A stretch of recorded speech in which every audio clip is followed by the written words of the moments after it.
Welcome to Soccer Down Here's NPSL Championship Preview, where we catch up with both sides as they are chasing after championship. Time to catch up on the FC Motown side of things. Gregory Irwin hanging out with us. Greg, thanks for hanging out with us for the 2v1. It's an odd man rush against me this week for a championship preview. Mm. All right, if I had told you, and I know that expectations at FC Motown are always very, very high, but if I had told you coming into the season, at the very beginning of it all, that you would be where you are right now, what would you have told me? I think there's two ways you look at it. One, I think, and there's so many teams out there that have the potential, right? There's teams that are filled with guys who have a lot of quality, clubs that, want to be in this spot. And for most, this interview, I'll focus on, I guess my side is not much the side between the lines. There's so much that goes to behind the scenes and getting the club to that point that, you just hope to be there. Because it takes so much work and it's a lot of man hours. Amateur soccer across the country does not get nearly as much credit as it should. And the hours and time you put in, it meets major league standards. Again, I always saw, the Open Cup run was a nice walkway into it, that we had the potential, but it took an incredible amount of time and effort behind the scenes to get us here. And, I'm really grateful, grateful to the staff, the ownership group, my entire staff, of course, the players for getting us here. When it comes to doing something for a sprint, I think to your original point, I don't think a lot of folks necessarily understand how difficult it is to prepare for, say, a 10-week regular season and then trying to cram everything in. And, you don't know after the regular season, if you make a postseason, how many of your players are going to still be with you because they have other commitments and things like that. I don't think a lot of folks quite understand how difficult it can be sometimes for an NPSL side to get to the last game of the year because of all of the external stuff that's going on. No, without a doubt. I mean, this last week, we've only had a taste of what Crossfire's had to do over the last month. Planning started Saturday night after our game, and there was a lot of late nights between planning, getting hotel stuff ready, flight situation, guys have to take off work. It's an enormous amount that does not get nearly enough credit. I mean, it was interesting on our flight in. I had to arrive later than the group flight. I see another USL side in the airport. And this is what these guys do is their full-time positions. And for us, this is, something we're doing on the side, staff included, players, and we have to just get up and go and be able to go. It's an enormous amount of hard work. It's an enormous amount of dedication. And it's something that, you get very fortunate to be able to live. Some guys have had the experience playing in college, playing professionally. And, these are one of those little bits that they get to still experience, after those types of commitments have passed them in life. For those that haven't had the chance to see FC Motown play this year, how would you break down, first and foremost, your style of play for those who haven't had the chance to see it? The best way I could describe it, I think, is our team is a microcosm of the area we live in, right? We have guys from every walk of life. We have guys who work corporate jobs. We have guys who are truck drivers. And I think that expression is fully on display in the way guys act, their personalities, and how they play the game. This is a complete release from, people who work a lot of man hours in different occupations, and they get to really express themselves. We only get, I was joking with one of the staff members, we only get so many opportunities during the NPSL season to express how much we enjoy being around each other and, our level of play. We only get so many opportunities to express it. And, playing in the national final on Saturday, this is the last time we get to express ourselves and have the opportunity to show it off with this group. And we're incredibly fortunate to be able to have done it so many times. For those who haven't had the chance to see your rosters, who are some of the folks that the viewers and those who will be watching one way or the other can gravitate toward? Who are some of the names that you've got this season? Oh, I might. I don't know if I want to go too deep into personnel, right? But we have guys who have been in the MLS draft. We have guys who have played in in professional leagues in Europe, in Central America. We have guys who have been lucky to get a CONCACAF spot here and there. We have guys who have been in under 20 World Cup qualifiers and things like that. And then we have guys who have just really loved the game, and they played at a local small school here and there, and they've just wanted to stay attached to it. And being in the New York City, New Jersey area, the level of amateur soccer is out of this world. And this is that fortunate bit that we get to be able to express to the entire country. We finally have the platform to do it. What's study hall been like getting ready for this national final? I know that it's like cramming for a test over and over and over again, especially when you're out of conference play. Is it more focusing on yourself? Is there any kind of looking at film, or how do you approach a week like this? Our staff, our coaching staff, Gideon Barr, head coach, Matt Heitman, Teray Weaver, Alan McClintock, goalkeeper coach Dave Pekarik, they've had, the ability to put a lot of their full-time dependencies on hold and said, hey, we have to be treating this like, a professional team. So, film study, getting stuff out to guys, having Zoom meetings with the team, it's been trying to, like you say, cram for a final exam, but I guess this time you actually want to put the effort, so you have no surprise walking in. Guys want to take this exam. We're not fearful of it. Guys are very excited, and we have a lot of confidence that we're gonna have a good Saturday. When you look at the footprint that FC Motown is in, how would you break down what soccer means to the area that is mainly impacted by FC Motown, its players, and its fan base? The best way I can answer that is when we were out at Tulsa this past weekend. Walking in, we come to the stadium. It's a beautiful ground that we were at Union High School. A security guard comes up to us and he asks us, I've heard of Kearney, New Jersey. Is that where you guys are from? And we're right from that area. We're from where soccer came to this country, and to see amateur soccer on display from this area, from a club that's very unique in the area, in the country. It's such an incredible experience. It's an opportunity. This is where soccer came from. This is how soccer entered the country, and to be able to put this area on a national stage in an amateur level is it's extraordinary. FC Motown GM Gregory Irwin hanging out with us to break down the FC Motown perspective, preparing for a national final in the NPSL on the weekend. And I know that when you have a chance to do something like this, it's always very, very special, but you may not necessarily have time to enjoy it in the sense of being a fan, because there's always work to do.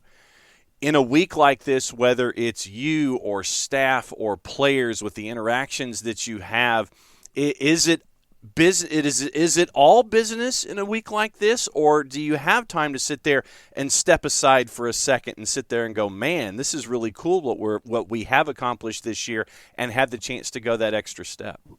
I think, for me, my main focus throughout the season, and this week and last week especially, is to try and categorize guys into where they fit and the responsibilities they have, right? I want players to be able to enjoy this, right? I don't want players to have to deal with, the issues that go on behind the scenes, getting things all set up. That's, my responsibility, right? I don't want the coaching staff to worry about those things. And I think when you're able to prioritize certain things and you split guys into groups that they're supposed to be in, then they get to enjoy those things, right? Guys being able to hop on interviews, our coaching staff being able to hop on interviews, ownership group being able to talk to different avenues that the league offers because of this experience. I think that's when I get those points to, have a lot of satisfaction saying, like, I understand the role and task I'm taking, but it gives everyone a chance to be able to look in front and say, I don't have to worry about things that don't bother me, and I get to enjoy my opportunity and my experience that much more. One of the big things I know that is part of FC Motown is the whole family mentality, the whole family vibe that's attached to it. When you're in a family like this, it almost takes a deeper meaning. Everything that you accomplish further down the line, the Open Cup run, it's great to be in the Lamar Hunt U.S. Open Cup. Then you make the run, and then the end result happens, and you have what you can carry over from that. Then you're in NPSL. Then you get through the regular season. You get through conference. You're into the playoffs. Now you're chasing after a championship. When you have the family ideal that is there, that seems to be what FC Motown wraps itself around.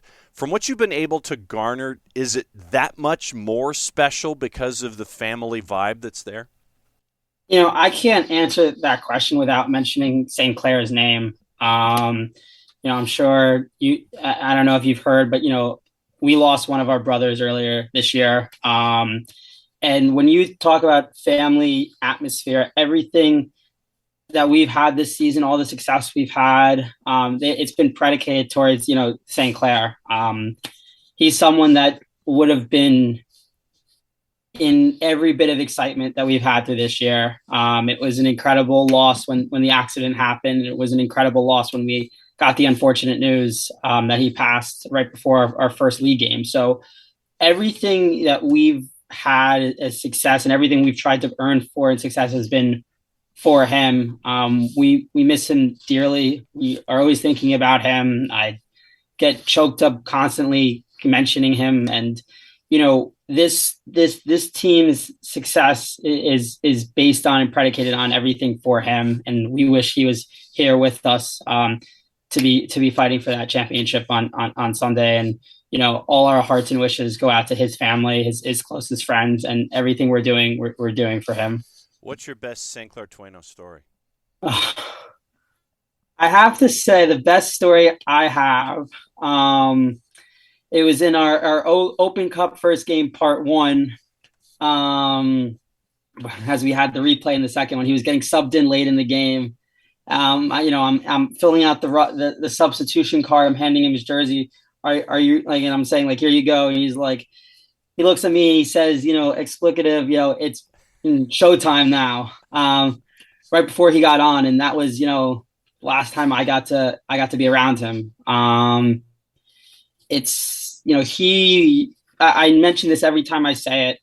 He was such an amazing person before any of his qualities on the field. He was someone that you looked at and you tried to have a smile as big as he did, or you tried to have, everyone tried to copy the excitement he brought. And that's something I miss the most. When you think back to Open Cup, version 1, version 2, when you think back to the season in NPSL, have you ever been a part of a crazier, more active season for a variety of different reasons, obviously? Version 1, version 2 of Open Cup, everything that you've gotten through in NPSL. Have you ever been a part, whether it could be your time at Brandeis or even, as a 10-year-old or whatever, have you ever been a part of a wilder season than you've been a part of this year? It's difficult to answer that now. Looking at it, it's been a very different role than I've been in than being a player. It's I've stepped away from the playing side of the game, and I have a very different viewpoint on how things go. It has definitely had its crazy moments. It's had its frustrations. It's had all those adjectives to it, and I'm just like you asked earlier, I'm trying to enjoy this moment. I'm trying, and then bits and pieces from the last few months I try and bring in to still enjoy this moment. So in the midst of my regular 9 to 5 and all the craziness that goes into preparing for this one, I just try and enjoy this moment and all those crazier aspects of things that have gone on. I can hopefully look back on after Championship Saturday and years to come and be able to smile at it. So what kind of music do you listen to? Oh, I unfortunately, I'm the type of guy that doesn't know the names of artists of songs. So I kind of put on Pandora and I get made fun of by all my friends for it. I definitely don't listen to music before the game. I don't want to be near anyone leading up, especially in as a GM role. I want to be nowhere near anyone because I'm as frantic as ever. And guys are always telling me to smile and relax. And You don't want to see me before the game. No, but the reason I ask is take your favorite artist Okay. and give me a song title from that favorite artist that would be the title of this season for FC Motown. Oh man. What's Could be a TV series. Okay, tell you what, I'll widen it out. Could be music, could be a book, could be TV series, could be a documentary. Think of something that you enjoy, that you gravitate toward as an individual, and something from that vein that you could title. If this were a book or a documentary or a song? or a song title, what would it be? I guess I would have to go with wow, because I was at the concert last month. I'd have to go with Fix You by Coldplay. That would be a good that's the first one that comes to mind, I guess, with these guys. Both with the work that goes on outside the lines and just the general work to get things done, and then the actual difficulty and having to deal with things that come up here and there, losses that we've, a lot of difficult down moments we've had. And then, as we got going this year, I think it's been like that moment where like you just feel like you can jump out of your skin, and excitement is coming, and you've earned all these things. One team down, one to go, and the opposition for FC Motown is Crossfire Redmond, advancing to the 2022 NPSL Championship, and they have been road warriors without a doubt in making their way through to the last game of the year in the NPSL, advancing to the national championship. And they had to do it by traveling to Muskegon to take on the Muskegon Risers. They won that one 3-0 as FC Motown knocked off Tulsa Athletic 2-1 in the other semi. It's time to catch up with the head coach of Crossfire Redmond, Bill Colello. If you could describe this playoff run that you've been on, where you've had to hop on probably more planes than your average frequent flyer, and I hope that you're getting the frequent flyer miles and all this. What has this playoff run been like? It has been hard travel. I mean, I was joking when we were in Muskegon. I mean, we definitely don't travel like NFL teams, right? I mean, we're grinding out some, the cheapest flights and the late night travel, just trying to make it work. But this team is a very resilient bunch and very hardworking. So it hasn't seemed to bug them. Now I'm knocking on wood, and I don't want to jinx myself, but yeah, it hasn't affected them yet. So it's been great. I think the bigger part for me is this will be another game. This will be a different roster than I've had. I never have the same roster. How do you get to Muskegon, by the way? How did that work? It was a train wreck, right? We had to go through Chicago and then drive. And I had kids that are already at school and kind of some places. So we're flying everybody in, trying to pick everybody up, some to Midway, some to O'Hare, and then hitting the road and driving. So I probably could have gone to Barcelona that day on travel, but we ended up staying in Grand Rapids, which was about, let's call it an hour, right? An hour away from the field. So we drove 3.5 hours, stayed in Grand Rapids, then drove an hour to the field. And the guys, like I said, they don't seem to miss a beat. I wouldn't care if they were complaining anyway. They probably know that. So I think it works out perfect. I think that one of the things that folks may not necessarily fully understand is how difficult it is to piece a roster together, especially in the postseason, because you've got players with commitments and all these kinds of things. And I think it's one of the elements in an NPSL title run or in a playoff run. When you get outside of conference play, it sometimes is a massive challenge just getting a roster together so you can actually continue if you're trying to chase a championship. How much of a challenge was it for you? It's been a big challenge. I probably have 45 people on that roster all in, right? But there's probably, as we go down here and the colleges start to take back their players, and I know that we have a local USL team, the Ballard team, that like Michigan called back all their players. They wouldn't let those guys play. And there's been a few other schools that do that. Not very many of them do it locally to us, so we lucked out with that. But I've parceled together a few older guys, but we're definitely a lot younger than Motown. We're mostly college level guys, so somewhere between 19 and 22, and then I have a couple guys that are older, which is great for the team. The experience helped those kids a lot, both on the road, on and off the field. So it's good, but it's been extremely difficult just to get. I'm not traveling with 18. I only have 16 guys here. That's just what I could get.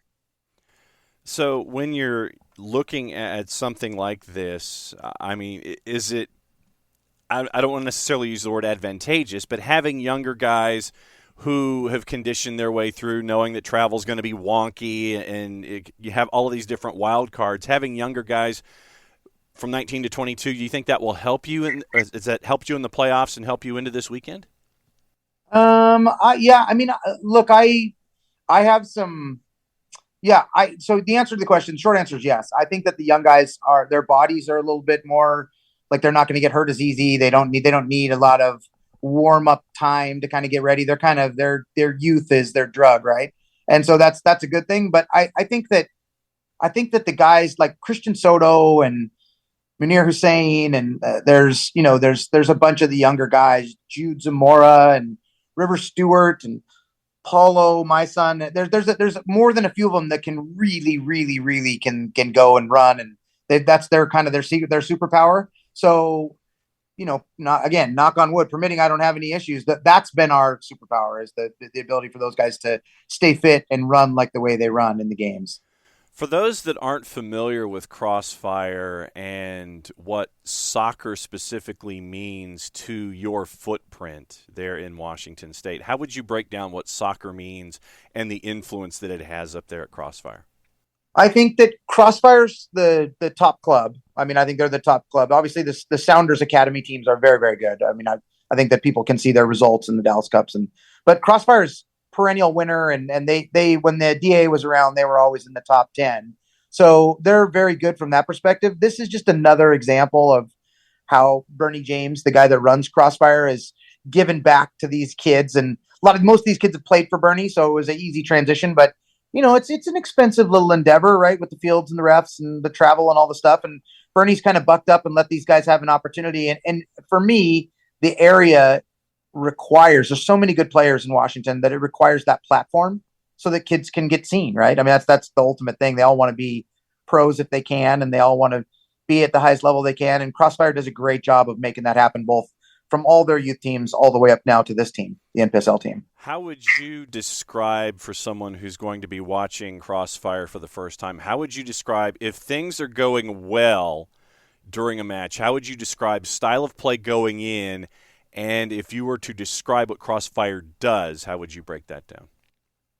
That is a good question. The Crossfire is a hardworking, high pressing, very, very fit organization across all the teams. Bernie's like requirement, right, is that they come in and they put on their maximum effort. So that's it. Our game plan is going to be to go in and really outwork and kind of defend and outdo it. If I would lie if I said that we were going to be the Barcelona of the NPSL final, we are not going to pass the ball probably as well as Motown, but we're going to get after them and we're going to make it really hard to play. And we are very difficult to break down. The team is very difficult to break down. When it comes to these kinds of matches, especially in a playoff run where you really don't have a whole lot of time to prepare for your opponent, how much study hall do you do in a week knowing who your opponent is, or is it pretty much just sitting there saying, look, we're going to do what we do and then we'll adjust once the clock is started? It's the latter. Yeah, it's zero prep, and we'll just see how it goes. And I'll roll the dice that my system will be okay, and if it's not and we start to struggle, then we'll make adjustments pretty quick. I mean, like I said, I think the mixture of old and young, experience and inexperience is a good thing because I have a good leadership and good hierarchy in leadership. So the adjustments made on the field are every bit as good as all my career that I coaching, all the adjustments that I could make. These guys that are on the field do a great job. And I do have a good handful of kids that have played for me before, so they know the expectation and know it's okay to make changes in the game. Even if I said, hey, this is how we're going to do this, they'll change it. They did it in the game against Muskegon. I started off in a diamond, and they switched it to something else. So they'll just do it. So I'm happy to have them do it. When you're looking at this run that you've been on this year, if we had a conversation before the season started and I told you that we would be having this conversation leading into a championship final, what would you have told me? I would have told you that it'd be really, really difficult. I lost, the UW guys are a big part of the team, and they went to Scotland for part of the season. We missed them for 5 games, I think. You could see by, what are we? We're ranked like 35th, and everybody else was like 2, 4, 8, and 11 in the quarters, right? We just didn't have a big number of wins. We had 4 wins. We only lost once, which was good. I mean, the guys are good about, like I said, not getting broke down, but we had 5 ties, and a lot of those ties are when those guys were gone. So I would have said it would have been a big struggle. And look, it has been. I mean, we've had different roster every week, different starting lineups almost every week. This goes back. The starting lineup probably that I'll have will go back to one that we've had previous, but first time that we've had a repeat, and it isn't in the same weeks. So that's been a grind. How do you keep your sanity as a coach when you're sitting there and you don't know what your starting 11 is until you figure out who your guys are on a week-by-week, match-by-match basis? How do you keep your sanity? I feel like you're trying to provoke me. Yeah, it's not easy. That's not an easy question, because it's been difficult for us just trying to figure it out. But I will say there are good players, and we're kind of a next man up system. And I'll use the one kid that I have who I think has been great, and I hope that is Adam Cooper is listening at St. Mary's. Jude Zamora was a winger and a national team forward when he was a youth player, right? And he's been an attacking player his whole time. And he came to us, and I said, "Hey, you're going to play outside back today," and that's just the way it is. And he was an all-league outside back guy, right? All-region outside back guy, and he's been great. And that's where he should play, hopefully in college. And I hope he gets more minutes there than he will as an attacking player. But that's kind of the way that it worked. It's just next man up, best player in a position maybe that's foreign to them, but they've all done it. Well, and the reason I ask is because I know that there are challenges for coaches, and they're different. That challenge word can come in different forms. When it comes to an NPSL season and an NPSL staff trying to work toward a final, on the scale of challenges, how much of a challenge is this for you as a coach, piecing together a squad and doing what you're doing? I mean, and some coaches relish these kind of challenges. How much of a challenge is this for you? Because I don't think folks understand and realize how much it really can be. Yeah, it is. It's a big challenge, but look, it's all credit to the players. If you can stick, I can make adjustments, and I look really smart now because we're going to the final, right? But I mean, if it went horribly wrong, you'd be like, "Oh, this guy's an idiot. He paid Jude at outside back," right? And so I think that it's worked for me, but it's about the players. I mean, Jude came in and did a job for us. He's never played back there, and he's just one example. I mean, I pulled Hamza off the staff and brought him back as a player, and he's been great and scored some big goals for us. And he's one of the older, experienced guys, and so he helps guys. They brought guys back like Cody Buchanan, who played for me at Seattle U, and I brought him back, and he's had a smaller role, but he's been there, done that, so it's been good for him. I feel like the UW guys being in that championship in the fall, it's really promoted them as guys that are kind of perennial winners. I mean, I was telling this stat the other day, and this is a great one for people that don't know. Christian Soto, in his last 6 years of games, right? So that's his 3.5 years at UW, and the from sophomore year forward in the academy, he's played in like 142 games, and he's won 111 of them, tied 20, and only lost like 17. And like that number probably doesn't add up, but it's something close to that if I remember right. And that is off the chart. He's just a perennial winner, and that's the big difference. So in reference to the real question, right? Is it difficult? Yes. But when you have guys like that, it's not so difficult, right? What's the fan support been like this season for you guys as you have made this run to the last game of the year? I don't know that we are. I mean, these kids are like, they're past the youth stage. So there's some parents in the stands, and there's some fans, and there was quite a few fans at the Farlito game, and there was a few fans at the Portland game that went down, and I probably have more traveling to this game than I do for any other game. You know what I mean? So I think it's a traditional summer college level team where these guys are off doing their thing, and then I say, hey, we're training tonight, get there, and they make it if they can. And then I say, we're playing, here's the roster for the weekend. Here's your numbers, right? And then we go, and that's how it goes. That's kind of how it works. So that's your look at the national championship in the NPSL. It is FC Motown, and it is Crossfire Redmond going up against one another in the last game of the season for the NPSL. Once again, enjoy the NPSL on all of your platforms that you enjoy it on all season long. Championship available for you at 11 Sports, ELEVEN. Spell out the number 11, ELEVEN Sports.com. Crossfire Redmond, FC Motown for your NPSL National Championship. Thanks to the league, and thanks to everyone all season long who has been a part of all of our coverage of the NPSL.